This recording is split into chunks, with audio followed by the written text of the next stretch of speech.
Lightning McQueen wins. That's the whole story. That's his entire identity from the first frame. The number 95, the sponsorships, the screaming crowd. We look at him and think we're witnessing the American dream in real time. It's the ultimate picture of making it. But here's the thing we miss. We're not looking at a person. We're looking at a high-speed survival mechanism. But there's a moment in Cars, quiet, almost invisible, where McQueen's alone in his trailer and the smile drops. Just for a second, and nobody notices because he doesn't let them. That's not a winner. That's a prisoner who forgot he's allowed to stop.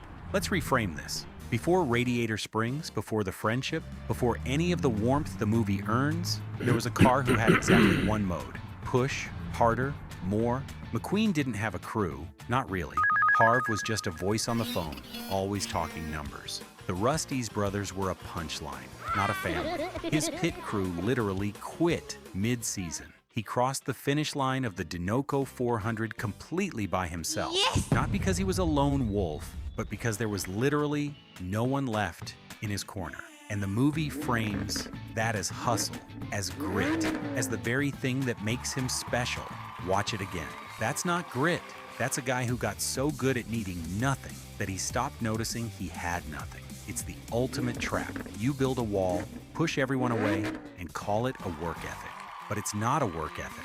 It's just a way to hide how empty you are. He trained alone. He traveled alone. He slept in a trailer, talked to himself, and called it focus. The sponsor logos on his hood weren't just branding. They were the only relationships he knew how to maintain. Transactional, clean, no mess, no risk. And then Radiator Springs happened. Not because he chose it, but because he fell off a truck at 3 a.m. on a highway in the middle of nowhere, and the world finally forced him to stop. The easy version. McQueen was arrogant. He needed a lesson in humility. Radiator Springs taught him that friendship matters more than trophies. Simple, sweet, credit roll.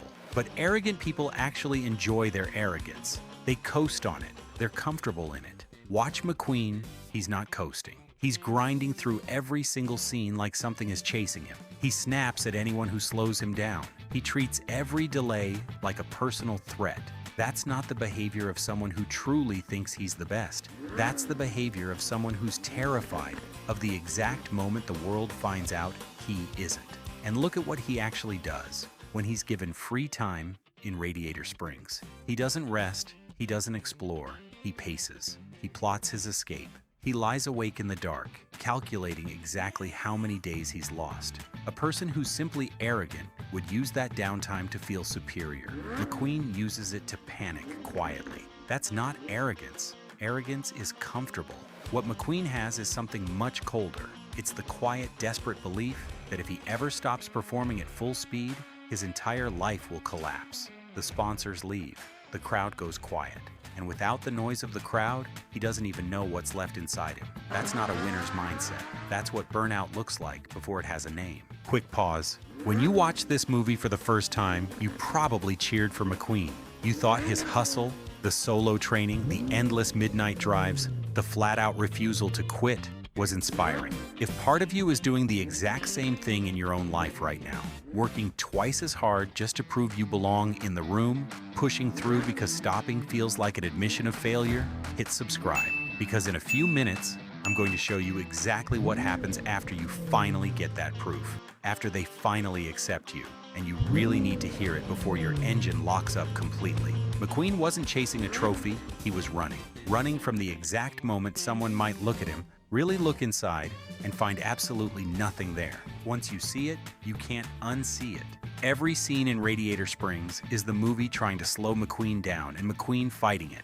Not because he's rude, though he is at first, but because slowing down is the most terrifying thing the movie asks of him. The road repair scene isn't about community service. Watch his face when he's done. He did a good job. He knows it, and for about 3 seconds, he looks genuinely calm. Not victorious, just calm. And then he doesn't know what to do with that feeling. So he immediately pivots back to escape mode. The calm had nothing to attach to. There was no real person inside to hold that stillness, so it just felt unsafe. Sally doesn't win him over with wisdom. She takes him somewhere with no track, no timer, no crowd. The wheel well overlook. Open road, no finish line. And McQueen's first instinct is to race it anyway. He can't help himself. That speedometer is the only thing he trusts to tell him he's alive. Without a number telling him how he's doing, he doesn't even know who he is. Doc Hudson is the turning point, but not because Doc teaches him about tires and dirt.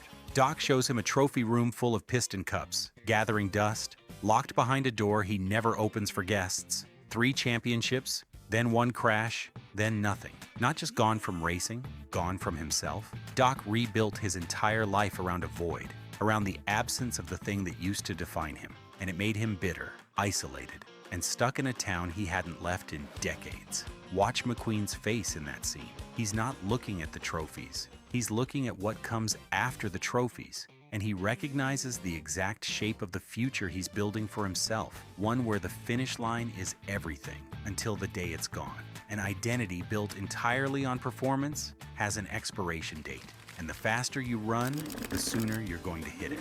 The movie did to you exactly what McQueen does to himself. For the first 20 minutes, Cars feeds you the montage, the speed, the roar, the wins. It's shot like a high-budget Nike ad. You feel the rush, and you're supposed to. You signed up to root for a champion. And then the movie drops him in a forgotten town with a speed limit of 25 miles per hour, and something inside you resists. Come on, this is a kid's movie about a race car. Why are we watching him fix a road? Why is there a tractor tipping scene? When does the actual story start? That impatience is the whole point. You wanted the speed back. You didn't want to sit with the stillness. You wanted him to win, not to rest. The film made you feel, for a full act, that the quiet parts were just obstacles standing between you and the real movie. That's exactly what McQueen feels about his own life. The film turned you into his mirror. You walked in and immediately fell into the exact same trap he's stuck in. You started believing that stillness is waste, slowness is failure, and the finish line is the only place anything matters. And Cars let you hold on to that belief just long enough to show you what that burnout actually costs. And this is the exact moment it stops being about an animated race car. It's about you. You don't have corporate sponsors. You don't have a piston cup. But you have your own version of that exact same scoreboard, and you check it every single day. You finish a massive project, and you don't even sit with it for a single afternoon before you're already pushing on to the next one. Someone asks how you're doing, and you automatically say you're busy, actually a little swamped. And you've been repeating that exact same phrase for 2 years straight. You try to take a day off, and you spend 3 hours of it feeling completely guilty, like rest is something that has to be earned before it's allowed. Sunday night hits, and this heavy, dull anxiety creeps in. You can't name it. You can't shake it. So you open your laptop and start working just to make the quiet go away. You skip the hobbies you used to love because there's no strategic, productive reason to do them anymore. You haven't been bored in months and you think that's a good thing? Somewhere underneath, you know it isn't. Boredom means you've stopped, and stopping means the quiet catches up to you. It means the question finally shows up, the one you've been way too busy to answer. What is all of this actually for? That's not ambition. That's what it looks like when the finish line is the only thing keeping you from falling apart. Burnout isn't when you finally collapse. Burnout is when you've been running on empty for so long that you forgot what full ever felt like, and you completely stopped noticing the difference. Most people think burnout means you did too much, pushed too hard, ran the engine completely dry. Rest up, take a quick vacation, and you'll bounce right back. That's just the fuel tank version of the problem. And it's completely wrong, because rest fixes exhaustion. It doesn't fix emptiness. McQueen wasn't burned out because he raced too much. He was burned out because racing was the only single answer he had to the question of who he was. If you take the race away, if you slow it down, complicate it, and put a strict speed limit on it, there's absolutely nothing left for him to stand on. The car without a finish line didn't know how to exist. That's the exact version of burnout nobody ever warns you about. It's not the dramatic high-speed crash. It's the quiet terror of a Tuesday afternoon when absolutely nothing is urgent, and you suddenly realize you don't know what you actually want anymore. You only know what you're supposed to want next. You've been so incredibly busy playing a part for everyone else that you forgot to check if you ever even chose it. Burnout isn't exhaustion. It's what happens when the performance completely becomes the person, and that performance starts to crack. And by the time you finally notice the crack, you've completely forgotten there was ever anything left underneath it. I used to measure every single week by output, not by how I felt, but strictly by what I finished. Monday morning, I had a checklist. Friday night, I scored it. If it was short, the week was a failure. One night, the list was completely empty. I stood in my kitchen with this dull, crushing heaviness in my chest. Not sad, not tired, just wrong. It took months to see it.